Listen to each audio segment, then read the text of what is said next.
नमस्कार।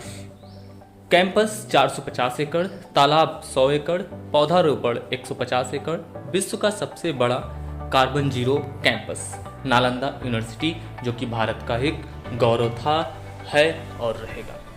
सनातन संस्कृति और आधुनिकता का एक अनुपम उदाहरण मगध का प्राचीन गौरव अब वापस लौट रहा है। जी हाँ, हम बात कर रहे हैं नालंदा विश्वविद्यालय की। नालंदा विश्वविद्यालय जो आज फिर से बनकर के तैयार हो गया है। हम आज इस वीडियो में बात करेंगे इसके इतिहास की और इसके फिर से बनने की कहानियों की, और यह किस तरह से नष्ट हुआ था, इन सब चीज़ों के बारे में बात करेंगे। इसके लिए आप हमारा वीडियो ध्यान से देखें और यह जानकारी लोगों तक भी शेयर करें। हम ऐसे ही आपको अच्छे वीडियोस जानकारी के साथ लाते रहेंगे। तो हम शुरू करते हैं अपना आगे का वीडियो। मित्रों, ज्ञान अविनाशी है, ज्ञान का विनाश असंभव है। इसका प्रत्यक्ष उदाहरण है नालंदा यूनिवर्सिटी। नालंदा हमारा गौरव है, अभिमान है, अस्मिता है और यह एक धरोहर है। जब ऑक्सफोर्ड या कैम्ब्रिज जैसे महाविद्यालय प्रबंधन में नहीं थे, तब भारत में विश्व धरोहर नालंदा विश्वविद्यालय हुआ करता था। कुमारगुप्त प्रथम के द्वारा लगभग 1600 वर्ष पहले निर्मित इस विश्वविद्यालय में 300 से ज़्यादा कमरे और 9 मंजिला इमारत हुआ करती थी। इसके इतिहास के बारे में अगर हम बात करें तो अभी तक के ज्ञात इतिहास की सबसे महान यूनिवर्सिटी आज भले ही भारत शिक्षा के मामले में 191 देशों की लिस्ट में 145वें नंबर पे हो, लेकिन कभी यही भारत दुनिया के लिए ज्ञान का स्रोत हुआ करता था। आज सैकड़ों छात्रों पर केवल एक अध्यापक उपलब्ध होते हैं। वहीं हजारों वर्ष पहले देखा जाए तो इस विश्वविद्यालय के वैभव के दिनों में, जब यह विश्वविद्यालय अपना एक पहचान रखता था, चलता था, तो इसमें लगभग 10,000 से अधिक छात्र अध्ययन करते थे और 2,000 से अधिक शिक्षक शामिल थे।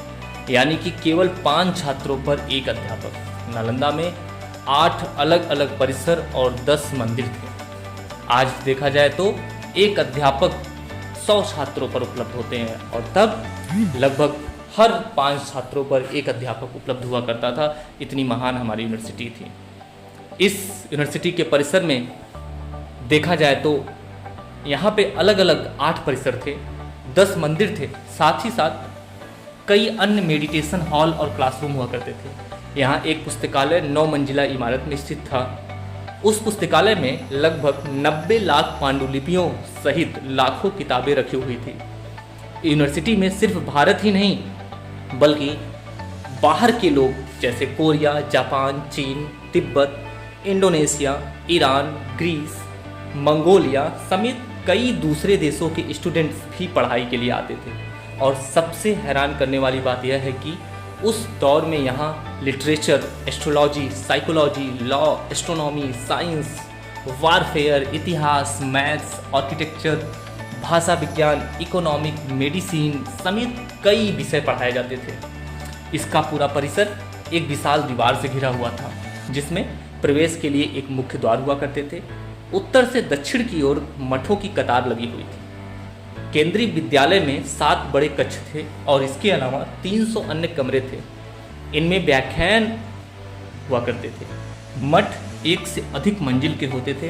प्रत्येक मठ के आंगन में एक कुआं बना हुआ था। 8 विशाल भवन और 10 मंदिर, अनेक प्रार्थना कक्ष तथा अध्ययन कक्ष के अलावा इस परिसर में सुंदर बगीचे तथा झीलें भी हुआ करती थी। इस यूनिवर्सिटी में देश विदेश से पढ़ने वाले छात्रों के लिए छात्रावास की सुविधा भी थी। यूनिवर्सिटी में प्रवेश परीक्षा इतनी कठिन हुआ करती थी कि केवल विलक्षण प्रतिभाशाली विद्यार्थी ही प्रवेश पा सकते थे। यहाँ आज के विश्वविद्यालय की तरह छात्रों का अपना संघ होता था। वे स्वयं इसकी व्यवस्था तथा चुनाव करते थे।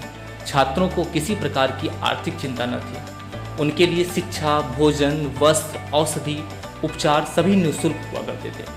राज्य की ओर से विश्वविद्यालय को 200 गांव दान में मिले थे, जिनसे प्रत्येक आय और अनाज से उसका खर्च चलता था।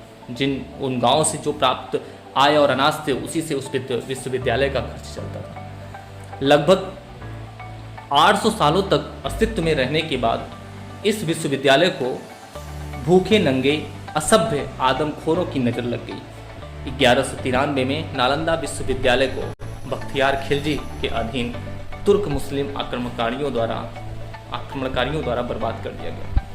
फारसी इतिहासकार मिन्हाज ए सिराज ने अपनी किताब तबकत ए नासरी में लिखा है कि यूनिवर्सिटी को बर्बाद करते वक्त 1000 भिक्षुओं को जिंदा जला दिया गया और 1000 भिक्षुओं के सर कलम कर दिए गए। पुस्तकालय को जला दिया गया। तत्कालीन इतिहासकारों ने लिखा है कि पुस्तकालय में किताबें लगभग 6 महीने तक जलती रहीं और जलती हुई पांडुलिपियों के धुएं ने एक विशाल पर्वत का रूप ले लिया था।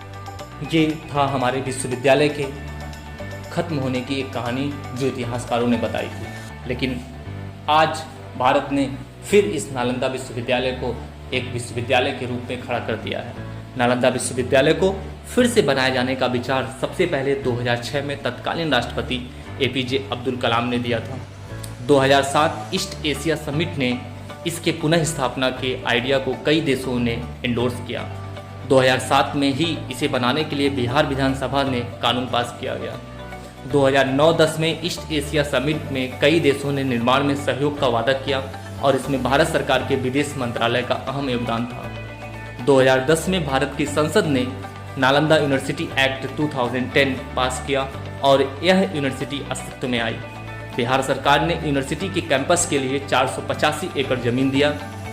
जनवरी 2014 में मनमोहन सिंह की सरकार ने नए यूनिवर्सिटी के भवन निर्माण के लिए 1749 करोड़ और अन्य खर्चों के लिए 977 करोड़ के फंड को स्वीकृति दी। यूनिवर्सिटी कई वर्षों से संचालित है और आज जाकर के इसका कार्य संपन्न हुआ, जिसकी हमारे देश के प्रधानमंत्री श्री नरेंद्र मोदी जी उद्घाटन करने के लिए गए हुए हैं।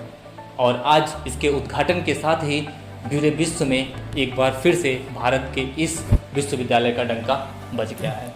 एक महान कैंपस फिर बनकर के तैयार हो गया है। तो ये थे हमारे महान कैंपस, महान विश्वविद्यालय, भारत के गौरव की एक कहानी जो आपको पता चली। इसकी जानकारी को और लोगों तक पहुंचाइए और उसको शेयर करिए और इसके बारे में जानिए जो भारत की एक विशाल धरोहर, उसका गौरव है। धन्यवाद। ऐसे ही वीडियो लेकर हम और भी आपके पास आते रहेंगे और नई नई जानकारियाँ साझा करते रहेंगे। इसके लिए आप हमारे चैनल को सब्सक्राइब करें और शेयर करें और हमें सपोर्ट करें। धन्यवाद।